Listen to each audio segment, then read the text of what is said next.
Okay, so I just got to the end of my first full week of therapy during the COVID-19 crisis, the beginning of it anyway. Things were changing every day, sometimes multiple times during a day, getting information from our administration on protocol and expectations and anticipation for, what was going to be happening. And like therapists everywhere around the country, I know we're all just kind of perplexed as to what this means for therapy. I think it's been different in absolutely every setting. I was very saddened last Friday to hear that all the early intervention staff from a local agency had been laid off. And then looking on Facebook groups and seeing that therapists all over the country were losing their jobs or temporarily losing their jobs. Clinic owners having to close their doors and, tell their employees to file for unemployment. I don't think I'm alone in that, right? As a healthcare professional, as a therapist, an OT or a PT, you pretty much feel like your job security is golden, right? Where we've always been told, you're always gonna have a job. There's jobs everywhere. If you don't have a job in your local area, if you move to a different location, maybe a city or whatever, you're gonna find a job because that's how it's been. And yes, there's been some cutbacks with the new PDGM and PDPM.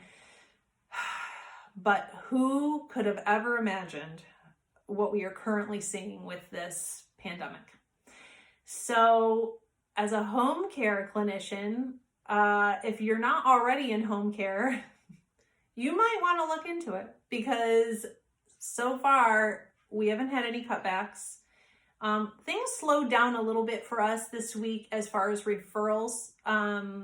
So typically my week will be on average, and I live in a rural area, okay, so I'm not in a city. I'm in about an hour south of Rochester in the Finger Lakes region. In the my geographic area that I cover is pretty rural, so I typically will drive 15 to 20 minutes between each patient. So a day for me might on average be seeing 5 to 6 people a day. And 1 to 2 of those people would be new evaluations. So typically I at least see 1 new person a day, sometimes 2, sometimes 3. This week was very different. One day I saw 3 new patients, and the other days I think I had 1, and then I had my regular patients that I had carrying over from the week before. Out of all of my patients, I only had 1 person tell me that they wanted to suspend all home care services due to COVID-19, which, to be 100% honest, I was kind of surprised at, because I think if I were in that situation, I'd be fearful, and probably, if you're watching the news a lot and you're looking at social media and some of the extremes people are taking as far as not letting, anybody out of the house, or kids play outside. There have been some extremes that in that sense. You would think that some people would be like, that's it, no one's coming into my house, but I only had 1. So work has relatively stayed the same for me, and the reason our referrals were down is because there's less people going into the hospital. Obviously all elective surgeries have been canceled indefinitely.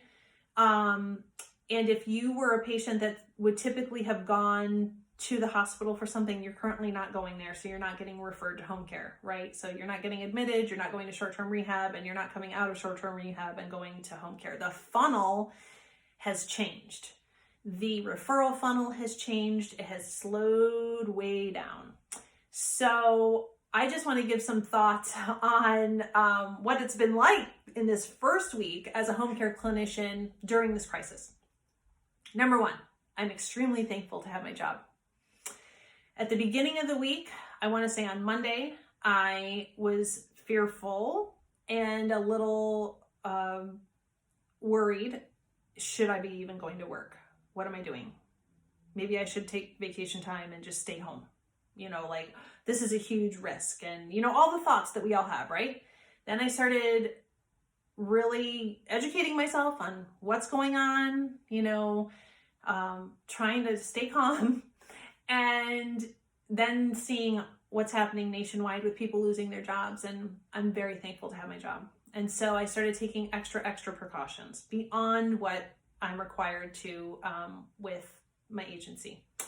Because for me, it gave me peace of mind, and I know it gave my patients peace of mind. So let me just give you an example here. So on Monday, I go to work, and I have in my mind, okay, we know that this virus is out there and it could be on anybody, and we don't know it. We don't have a way to test for it. There are people carrying it that have no symptoms. And I'm going in and out of people's homes. They're home and isolated already. So they're pretty safe, right? But I'm not, because I'm out and about. I'm going to the grocery store. I'm getting gas. Okay, so what can I do to keep my patients safe? Number one on my mind was I'm going to wear a mask, a typical surgical mask, not the N95, to protect them from me, right? So I'm covering this portion of my face, and I'm wearing gloves, in addition to washing between gloves and all these things. Okay. That's what I said on Monday, this is what I'm going to do. And I'm going to explain to my patients, okay, I just want you to know, I don't want you to be afraid, but this is what I'm doing because your safety is important to me. I notified my management that I was doing this, and initially it was, well, that's not the Department of Health's recommendation, nor the CDC's. They're reserving masks and gloves for high-risk patients, and I understand that. I understand. So I then asked, well, I'm not going to be prohibited from using a glove and mask, am I? If it's my personal choice, I understand that you can't force me to, but am I prohibited from using a mask and gloves? Because I feel that that's the best thing for my patients. And the response was not, no, you're prohibited, but it just reminded me that is not, we're following DOH guidelines, and these are the guidelines. So what did I do? Well, I was very conscientious of conserving the masks. So I used the same mask until I couldn't use it anymore. Okay, so I got my one mask. I would wear it into a patient's home, and then in between the patient's home, I would pull it down underneath, my chin while I'm driving in the car. Meanwhile, let me tell you that I am not a nervous person or a, I don't know, whatever, however you want to say it. But during this thing, it's like you go in to see a patient. I've got my gloves, I have my mask. Then I'm, obviously I'm taking my gloves off when I leave. I'm washing my hands. I'm throwing the gloves away. I get to my car. And then I have a sanitizing thing, and I'm wiping down my steering wheel. I drive a stick shift. I'm wiping down everything I touch in between every patient. I'm wiping down everything. I stopped taking my backpack in and out of homes. I'm just taking a plastic bag that I wipe down with disinfectant, and in that black bag has my blood pressure cuff, my temperature gauge, pulse oximeter, and those get wiped down with Cavicide.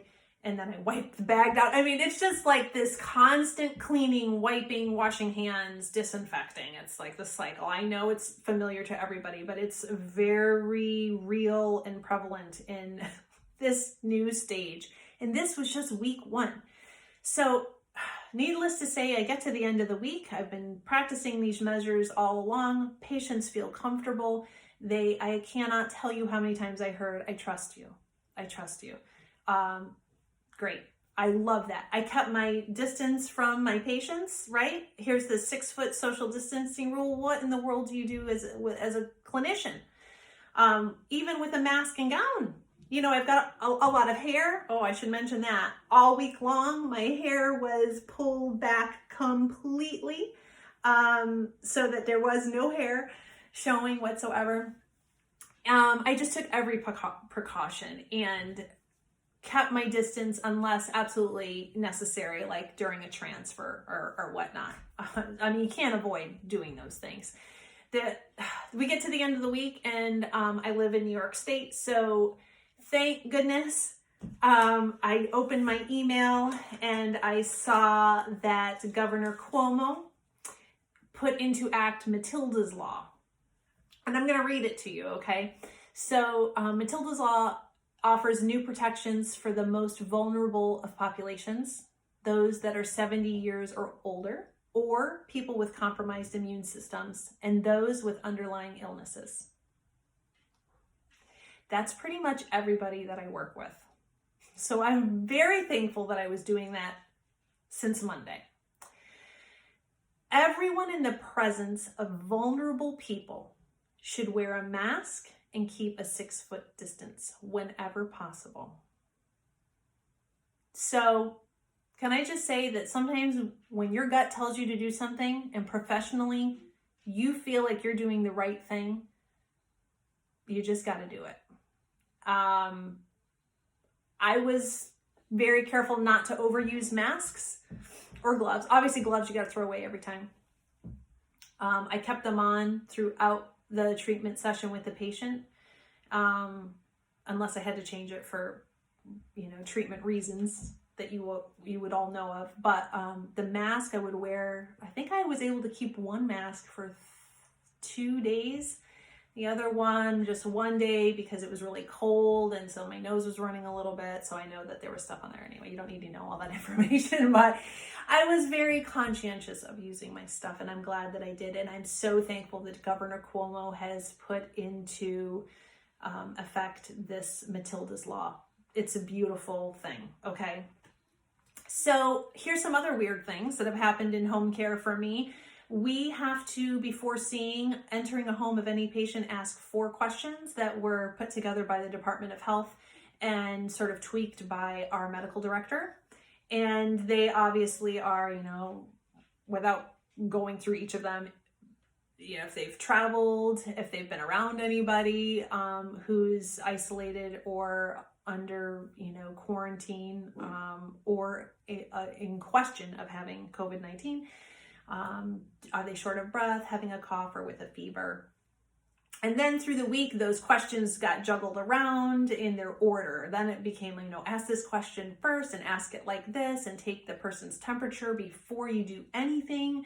First thing is temperature, ask the questions. They may say, no, I don't have a fever, but they may answer no to all those questions. You take their temperature. If they have a temperature, then you got to go through some other procedures. So everything to keep the patient safe and me safe. And thank goodness I didn't encounter anybody this week with a fever or who was short of breath that isn't normally short of breath or with a cough. So week 1, and I am thankful that that did not occur and I kept relatively busy. And I just got notification that the first COVID-19 patients will be being released from the hospital to home care probably this coming week.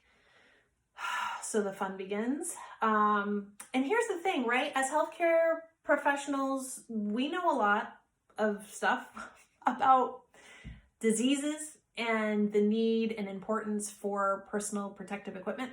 We know what's best for hygiene. We know all the things, right? We've taken all these trainings on bloodborne pathogens and every year, right? And it just becomes so mundane. You take the test. This is like a whole new thing.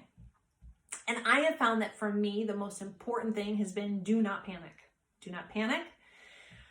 Because when you're fearful, you don't think straight. You don't make good decisions when you're fearful. So you've got to stay calm. You've got to use your clinical judgment and your common sense together. And it got me through the week. And I'm so thankful that I had a great work week. I'm thankful for my patients. I'm thankful for my job. I'm thankful for my family. And on that note, let me just mention this. So I'm out, they're all home, right? Kids aren't at school. My husband is an instructor at a community college. He's not teaching. So they're all safe. They're all isolated. And here I am driving around all over the place, in and out of homes. And I walk in my house, right? And I feel like if there could be a cartoon image of me, I would be just like radiating. This is how I picture myself. Just like there's a aura around me of potential virus germs. So again, not to panic and be anxious and all those things, stripping down on my front porch where all my neighbors could see me type of thing, even though in my mind I'm like, oh, I wish I could just take all my clothes off before entering the home. But I do take my shoes off. I come home, I head straight up the stairs, and I shower. And all those clothes go in the wash, and I have to wash my hair every day. And that is not the norm. I have a lot of hair, it's curly and it's thick, and what I typically do is wash it every third day. I'm a really low maintenance person, but this is required every day, hair washing and showering in the sometimes middle of the afternoon, which is not normal for me. But I know that I am doing my absolute best to contain the contagion risk for my family. And I'm still snuggling and hugging my kids and my husband, and that's not going to change currently. Believe me, I've thought about it. I have thought, oh my gosh, maybe I should be sleeping in a separate bed, maybe. But listen, you can go crazy with this stuff.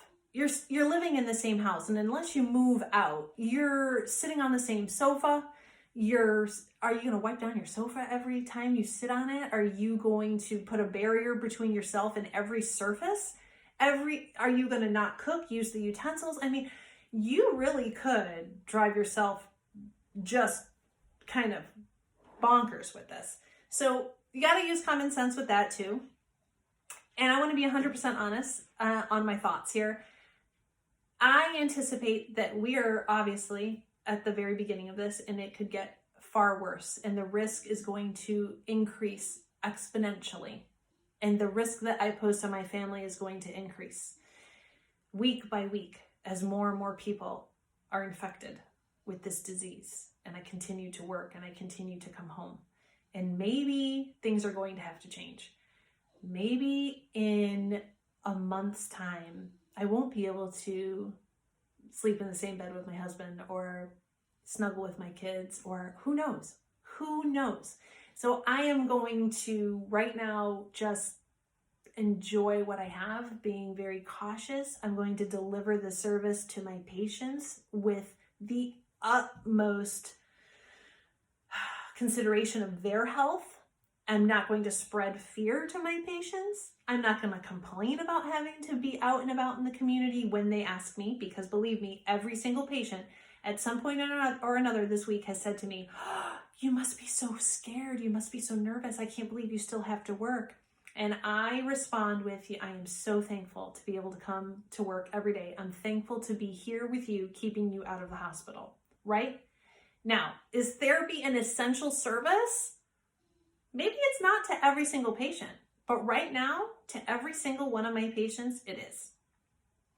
Yes, we could argue that sometimes, what am I really doing here? Is this really necessary? If I'm in that space, in that headspace, that patient's going to get discharged. I am currently working with people who, with my interventions for them, my goal is, as always, to maximize independence, functional mobility, safety, and to keep them out of the hospital. So is that essential during this time? Yes. We are trying to keep people out of the hospital. They do not need to go there. We need to also keep them healthy, strong, so that if they should contract this virus, they have a fighting chance. And secretly, well, now it's not secret because I'm telling you, but that's in the back of my mind.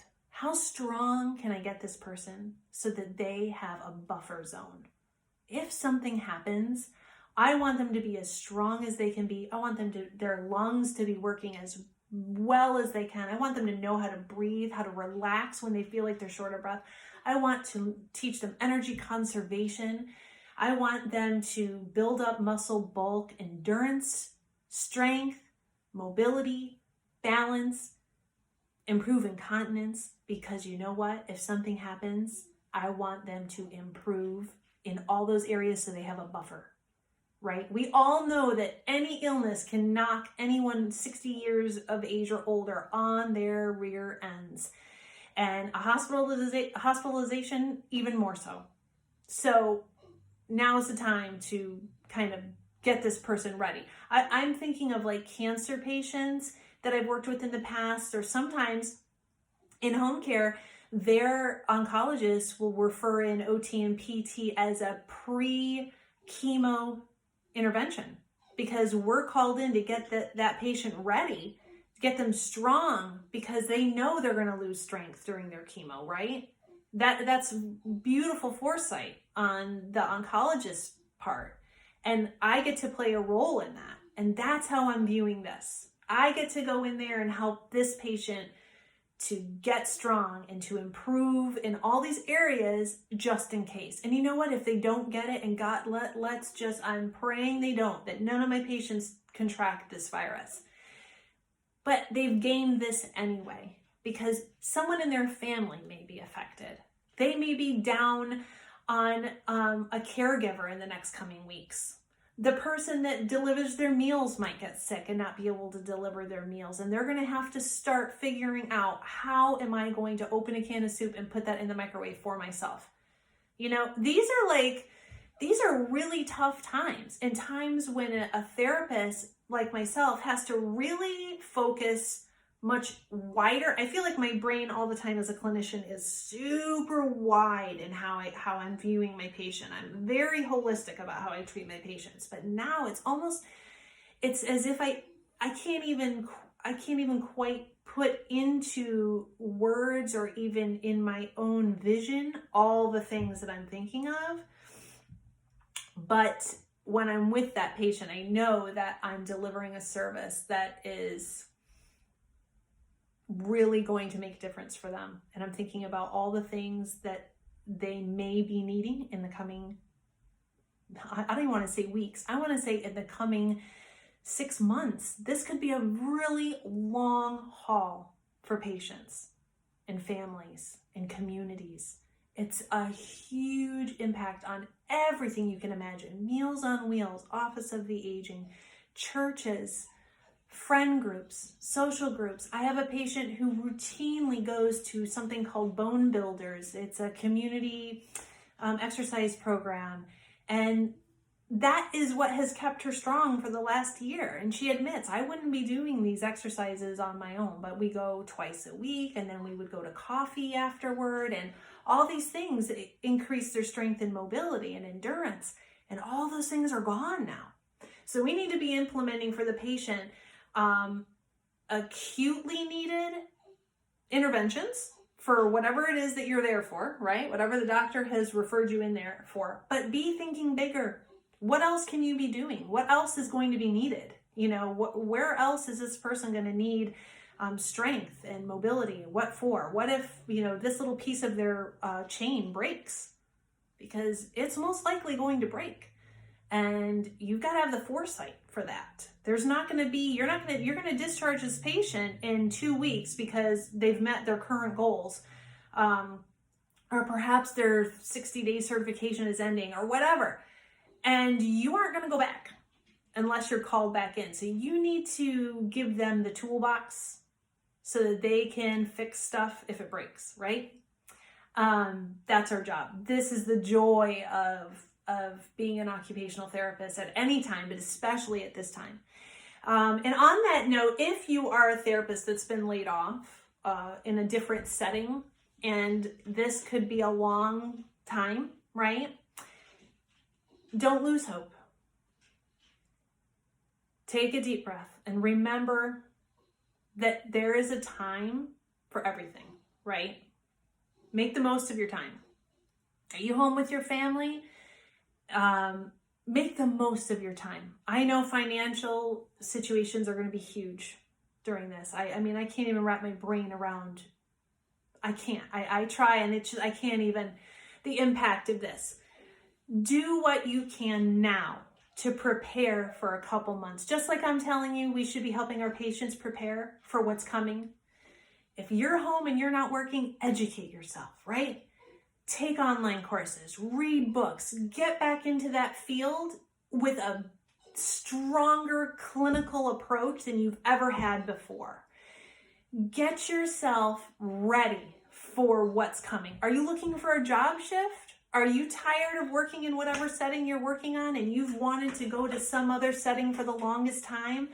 This is the time to educate yourself. Put the money out there. If you've got a couple $100 and you can take a class on whatever it is that you're wanting to do it. It's going to have to be an online class, obviously, or some form of a webinar or whatever. This is it.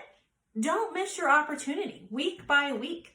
If you want to get into home care, start looking at agencies around you and ask if they have openings right now for therapists. They might not be advertising, but they may be looking for somebody. And if you've never done home care before, don't be afraid of it. It's a beautiful opportunity. You just got to be willing to have a heart of service and joy. 2 essentials in home care: service and joy. If you don't have those yet, I would highly encourage you to do all the self-development, self-improvement that you can to get those 2 things. You can acquire everything else pretty much on the job and as you go. Service and joy.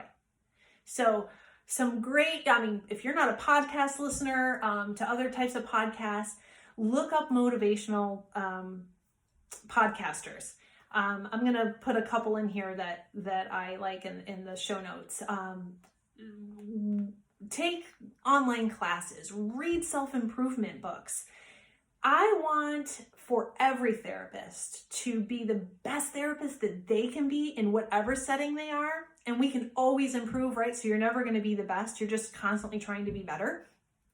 But I think in regard to all things, parenting, being a marriage or a life partner to somebody, we could all always benefit by reading or listening to leadership related self-help books, podcasts, YouTube videos, because you need to be a leader in all of those things, right? You need to be a leader as a parent. You need to be a leader as a wife or whatever you are.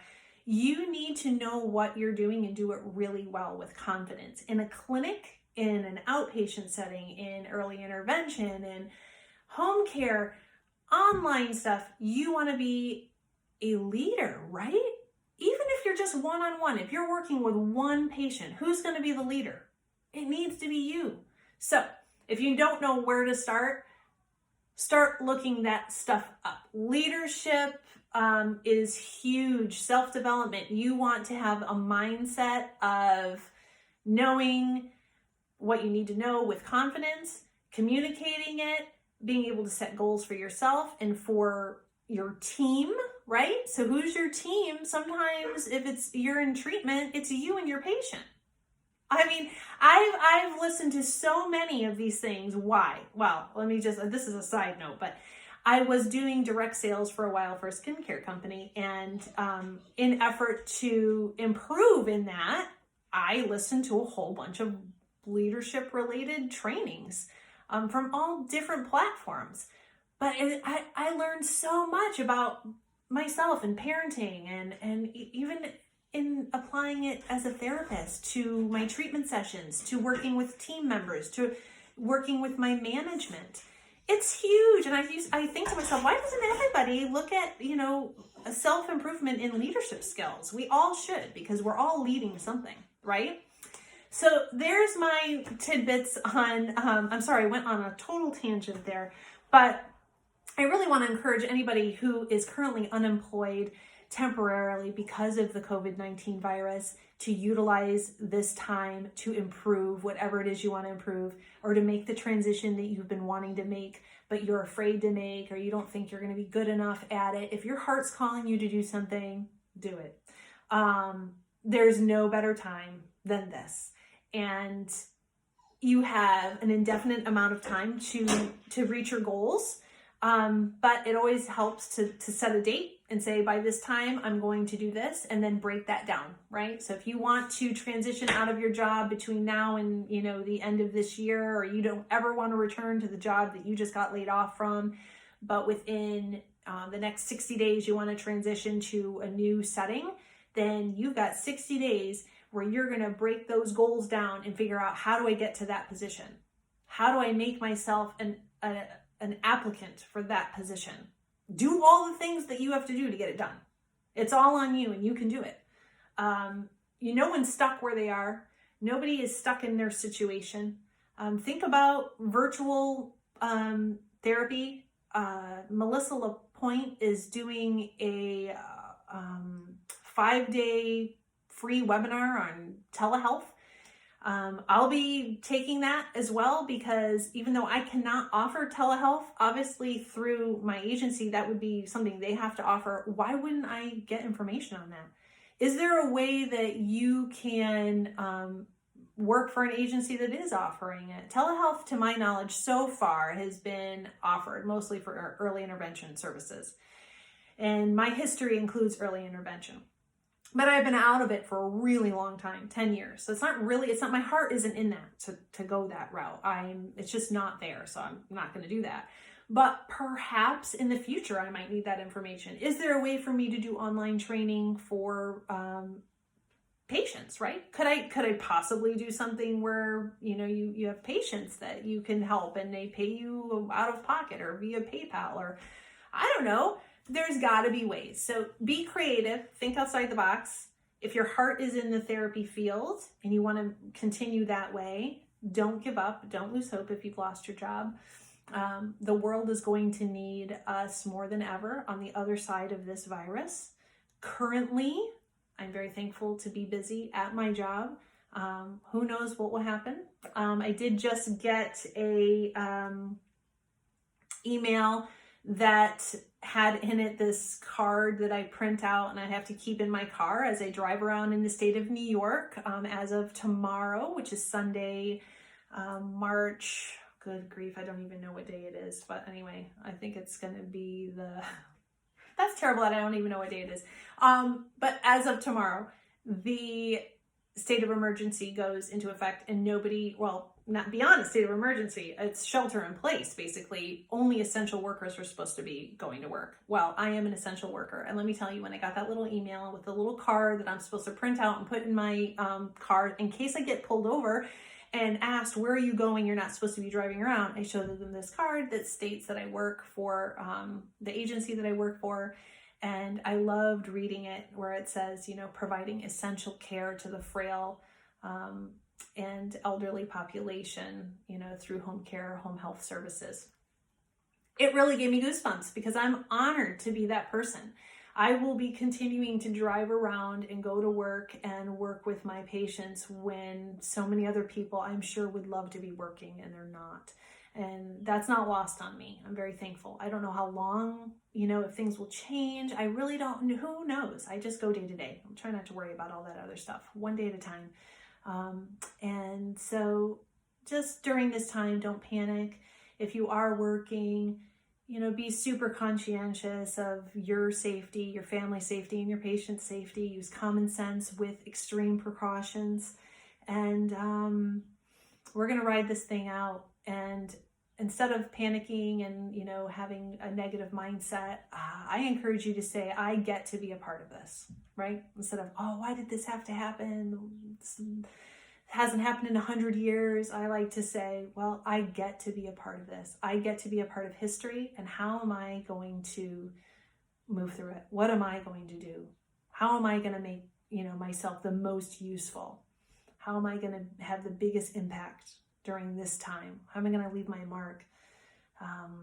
We all have that power. So I encourage each and every one of you out there to stay positive and pursue your goals and don't give up.